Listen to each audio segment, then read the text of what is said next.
What's going on, everybody? Welcome back to my channel, Paul the Plant Parent here, and this is a follow-up video on the African violets that we restarted to put into water culture, as well as propagation of some of the leaves from those plants. So I want to just give you an update and show you exactly what's been going on. Like I had said, the flowers don't usually survive the transition. Usually you cut them off. I left them on just so I can show you guys what I mean. So the flowers end up drying up and dying off, which I can remove. I'll take these off now. This is the wine-colored African violet. The flowers were wine-colored on this one. Let me just get rid of the pollen and stuff.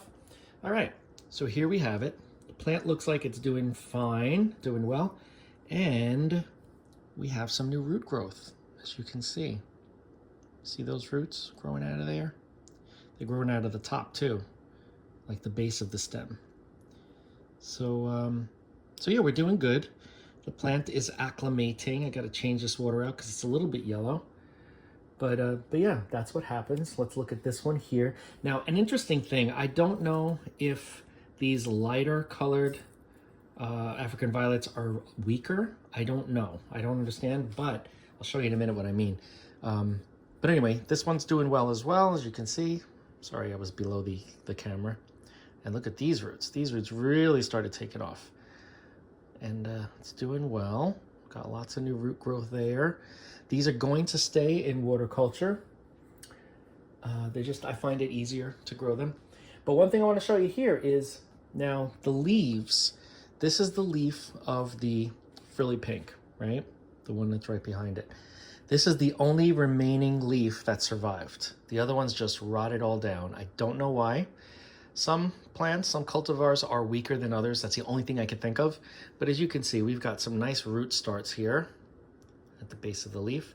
Eventually, we'll start to see little baby plants growing from this base, from this tip. This is a damaged leaf, but I'm leaving it so that it can photosynthesize more than if I were to cut it.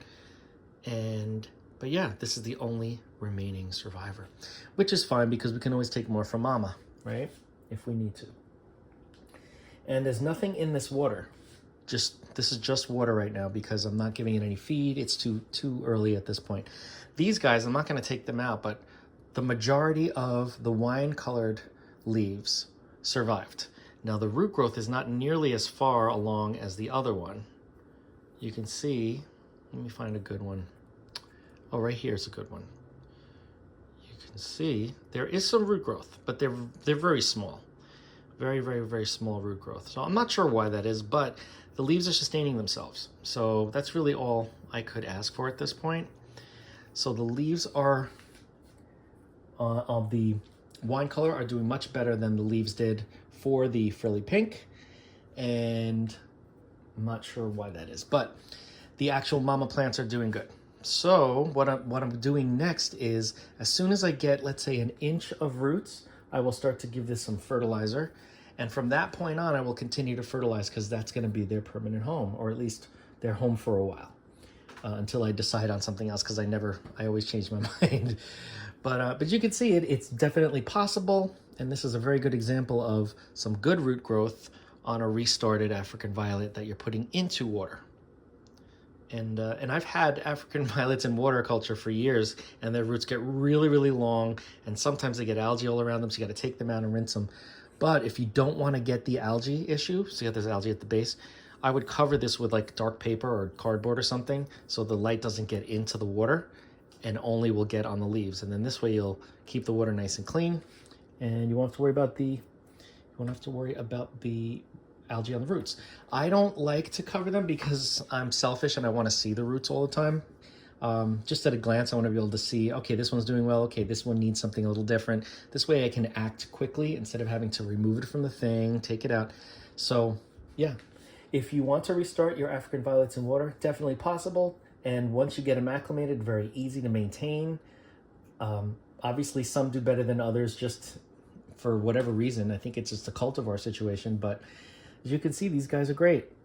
And there's the little name tags I put on there.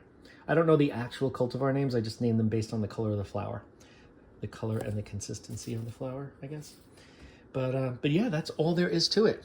I will be giving this either the slow release Nutricoat those slow release pellets, or I will give this Better Grow Orchid Plus because that's what I do for water culture plants. Either one of those. I could also do Maxi Grow. You could do Maxi Grow as well. That's a hydroponic fertilizer. I like to put in a fertilizer that will have the high phosphorus as well as the potassium and nitrogen, because these are flowering plants and I want to make sure that they have what they need in order to flower. So yeah, really cool. This mama plant is really sturdy.